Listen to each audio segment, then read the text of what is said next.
The 11th Cricket World Cup was played over 7 weeks in Australia and New Zealand. Australia won the final, thrashing New Zealand in front of the largest live audience in Australian cricket history at the MCG. Steve Smith was the highest impact player of the tournament for producing 3 back-to-back high-impact batting performances in each of the 3 knockout games. Despite being 6th on the runs tally list and 7th on averages, he was actually the highest impact batsman in the tournament for that very reason.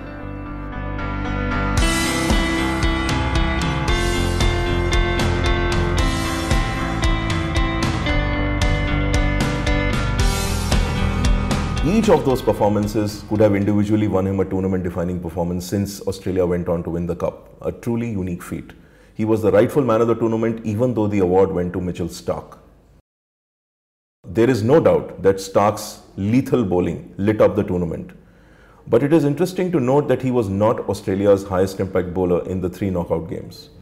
Against Pakistan, it was Hazlewood, who got 4 for 35. Against India, it was Mitchell Johnson, who got 2 for 50. And against New Zealand in the final, it was Faulkner, who got 3 for 36. Starc was the 2nd highest impact bowler twice and the 3rd highest impact bowler once in these matches.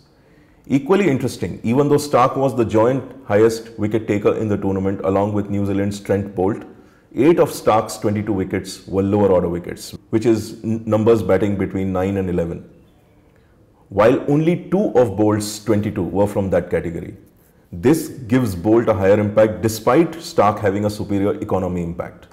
Curiously, Starc's economy impact of 3.5 in the tournament, which is by far the highest in the tournament, seems much higher than Boult's 4.36, but the difference is much lower on impact because more runs were scored per over in New Zealand than Australia for obvious reasons. And when we measure each one's performance as a ratio of each match performance, the difference reduces quite a bit. Though Starc is still marginally ahead, but the difference is much less, which is made up by the fact that Starc took many more lower order wickets than top or middle order wickets, more than any other bowler in the tournament.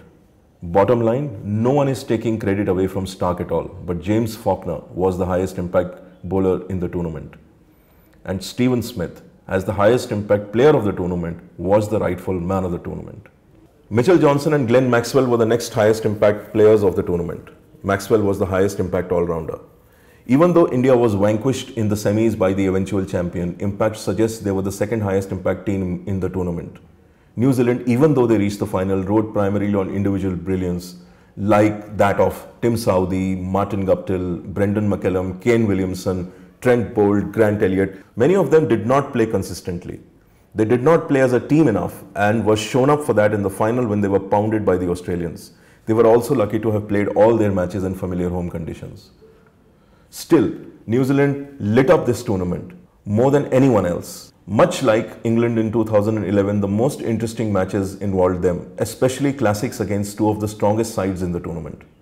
First, against Australia in a group game in Auckland, they were facing a rampaging Warner with Watson looking ominous too. Vettori came on and slowed down the game completely. With the score at 80, Vettori dismissed Watson and Warner went off Southee in the next over. Then at 95, Smith was dismissed by Vettori and the wheels fell off. 6 wickets fell in about 5 overs for 11 runs. Trent Boult well and truly destroyed the uncharacteristically panic-stricken Australians. A superb rearguard innings by Brad Haddin, who made 43 in 41 balls, took Australia to a scrambling 151 all-out in the 33rd over. New Zealand batted. McCullum began explosively for New Zealand and they were 78 for 1 in 7 overs when McCullum was finally dismissed for 50 in 24 balls. The match still seemed over, but Mitchell Starc changed things in a space of 2 balls and at 79 for 4, panic seemed logical for New Zealand.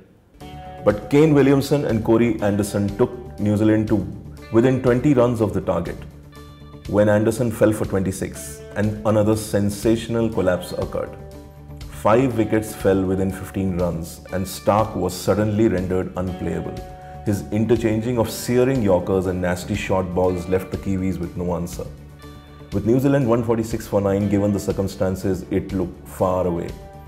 And then Williamson suddenly slammed a 6 of Cummins to end the match in the 24th over.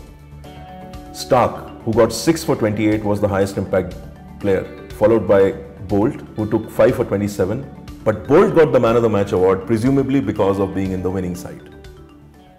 The other classic was the semi-final against South Africa in the same venue, Eden Park, Auckland, almost 4 weeks later. South Africa, after a sedate start, had recovered and were at 216 for 3 in 38 overs, with AB de Villiers and Faf du Plessis looking very ominous, as 350 certainly seemed to beckon. But then it rained for well over an hour and 7 overs were cut. It was a huge setback for South Africa, as they had played to build up a foundation to go berserk on, but now they just had 5 overs to do it in instead of 12. AB de Villiers got to play just 5 balls after the break, but thanks to David Miller's 49 in 18 balls and with a DL adjustment, they still gave New Zealand a formidable 298 to make in 43 overs. But there was no doubt that South Africa got the short end of the stick there. Perhaps even more than in 1992, they were robbed by the rain. They did have a chance to come back though. Guptill's quiet assurance, interesting after his explosive 237 recently, was squarely contrasted by McCallum's stunning hitting off particularly Steyn. He made 59 of 29 balls, brought the crowd to his feet, but it was soon 81 for 2 and later 149 for 4 when Grant Elliott and Corey Anderson had exactly half the mountain to climb. Both held their nerves and played with great assurance. Anderson was out for 58 of 57 with the score at 252 for 5 in 38 overs. Raunchy went soon and 36-year-old Grant Elliott took charge and took New Zealand home with a second last ball 6 to clinch New Zealand a famous win and a historic final. Interestingly, despite the stunning endgame by Elliott, who made an unbeaten 83 for which he got the Man of the Match award, it was actually Corey Anderson who was the highest impact player in this game. He took 3 of the 5 South African wickets to fall and made a composed 58 to keep New Zealand squarely in the chase. Curiously, in the one-sided final at MCG, it was only Elliott who fought with the bat for New Zealand and made 84.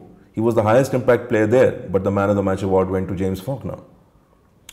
In fact, 40% of the Man of the Match awards in this World Cup were not given to the highest impact player. The general standard in one-day cricket is actually 43%, which is pretty shocking. Usually it is because of this flawed idea that the award needs to go to a member of the winning team. But also sometimes a player accomplishing a statistical landmark like a century or a 5-wicket haul, he gets disproportionate attention without keeping the match context in mind. Or because a high-octane performance near the end of the game induces amnesia in the judges as to what really constituted the full match. Perhaps there needs to be a discussion on this in the cricket world.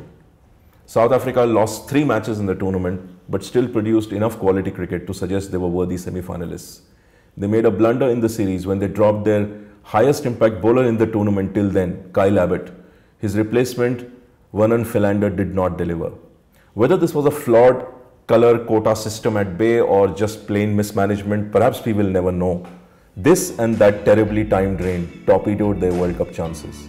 Still, AB de Villiers produced the highest impact performance of this World Cup when he made 162 of 66 balls against the West Indies. This was higher impact than both the double centuries in the tournament. Even more interestingly, Brendan Taylor's 138 of 110 balls in a team total of 287 registered the 3rd highest impact in the tournament. Taylor had walked out at 13 for 2 previously, which had become 33 for 3, before producing the highest impact batting performance of the match, which included 15 fours and 5 sixes. With a failure rate of 0%, Taylor was the 3rd highest impact batsman in the tournament. An astonishing feat. It is tragic that he has had to quit international cricket after this due to the financial constraints of playing for Zimbabwe. India produced outstanding cricket right through the tournament, beating Pakistan, South Africa and West Indies comfortably, and then Bangladesh in the quarters, but they were soundly beaten by Australia in the semis. Umesh Yadav was their highest impact player, his 18 wickets making him the 5th highest impact bowler in the tournament. Dhoni and Mohammad Shami were the next highest impact players. R. Ashwin, Dhawan and Raina also did very well. Raina, in fact, was India's highest impact batsman despite scoring 128 less runs than Dhawan because of 2 reasons. 1, he had a much higher strike rate. 2, he absorbed considerable pressure in different circumstances and chased well. West Indies were disappointing, though a few individual performances stood out. Chris Gale's massive 215 is what most may remember, but Darren Sammy, absorbing the most pressure from any side in the tournament, probably was a more valuable contribution overall. Pakistan were disappointing by and large, with some moments of sheer brilliance. The most memorable moment was in the quarterfinal against Australia, the closest anyone came to beating Australia in Australia. Australia were 59 for 3, chasing 213 when Wahab Riaz produced a hostile spell against the shaky Shane Watson, which left the world marvelling at the almost forgotten joys of watching hostile fast bowling. Watson gave an easy chance which was dropped, and that was it. If it had become 83 for 4, a seriously exciting match could have unfolded and the World Cup could have ended differently, which could have had an impact on cricket history overall. Instead, Pakistan just ran out of charge and Australia won easily. Sri Lanka were as high impact as New Zealand before the tournament, but away conditions made them the 5th highest impact team. They were genuine dark horses if they played well. Sangakkara, with 4 centuries on the trot, led the way, with Dilshan and Matthews supporting him. One-off performances came around them and their quarter-final with South Africa was expected to be a cracker. Sadly, a collective batting failure destroyed any chance they had. England were a mess and did not produce any memorable matches like they had in 2011, except maybe the one against Bangladesh, which actually knocked them out of the World Cup. Bangladesh's Mahmudullah, with 2 back-to-back centuries against England and New Zealand, was their highest impact batsman. And pace bowlers Rubel Hussain and Taskin Ahmed impressed immensely. But interestingly, their highest impact players were Mushfiqur Rahim, the 2nd highest impact Bangladeshi batsman and wicketkeeper, and the other one was ace all-rounder Shakib Al Hasan, who was also their highest impact bowler. The associate nations produced some good cricket, and though Ireland beat West Indies and Zimbabwe and made quite a case for themselves, by and large, the teams produced fine individual performances rather than excelling as teams. That perhaps takes some first-class structure and international exposure to accomplish. The most notable of these performances was by George Davey of Scotland, who had the highest wickets impact in the tournament.